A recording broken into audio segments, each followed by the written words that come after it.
નડિયાદની શાળામાં અગરવાલા નામના શિક્ષક એક દિવસ ઓફિસના ગપાટા મારવામાં એટલા મશગુલ બની ગયા કે ક્લાસ શરૂ થઈ ગયો પણ શિક્ષક ક્લાસરૂમમાં આવ્યા જ નહીં. શિક્ષક ના આવ્યા એટલે વલ્લભભાઈના ક્લાસરૂમના વિદ્યાર્થીઓએ મોટેથી ગીતો ગાવાના શરૂ કર્યા. અવાજ છેક ઓફિસ સુધી પહોંચ્યો.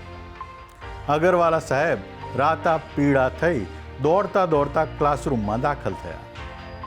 ગાવાનો જેને વધુ શોખ હતો એ છોકરાએ જ ગીત ગાવાનું શરૂ કર્યું હશે એમ વિચારીને શિક્ષક પૂછ્યા વિના જ એને ખખડાવા લાગ્યા. આ જોઈને વલ્લભભાઈથી રહેવાયું નહીં. તરત જ એમણે શિક્ષકને કહી દીધું કે તમે એને શાને ધમકાવો છો? અને આટલું કહીને અટકી જાય તો હજુ ઓછામાં પતે. પણ આ તો વલ્લભભાઈ. એમણે શિક્ષકને સંભળાવી દીધું કે તમે ટોળ ટપ્પા મારવામાંથી ઊંચા ના આવો અને મોડું કરો તો અમે ગાઈએ નહીં તો શું રડીએ? વાંક તમારો છે અને ઉલટા અમને શાના ધમકાવો છો? આખા ક્લાસરૂમ વચ્ચે સાંભળીને અગરવાલા સાહેબ ધુઆ પુઆ.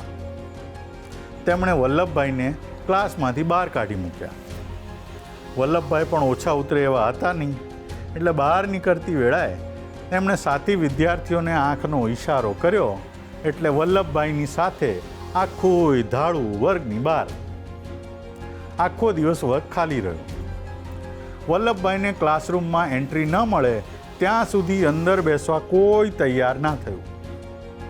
બીજા દિવસે પણ આ જ હાલ રહ્યા એટલે શિક્ષકે હેડમાસ્ટર શ્રી ભરૂચાને ફરિયાદ કરી. હેડમાસ્ટરે કહ્યું કે વલ્લભભાઈ શિક્ષકની માફી માંગે. એટલે વલ્લભભાઈ હેડમાસ્ટરને પણ કહી દીધું કે સાહેબ આ તો ચોર કોટવાડને દંડે એવો ન્યાય થયો. વર્ગનો સમય થઈ ગયો છતાં સાહેબ ઓફિસમાં ગપ્પા મારતા બેસી રહ્યા એટલે નાહક તોફાન કરીએ એને બદલે અમે ગાતા હતા. દોષ પોતાનો હોવા છતાં અમને ધમકાવ્યા એટલે માફી તો માસ્તર સાહેબે માગવી પડે. અમારે માફી માગવાની ના હોય.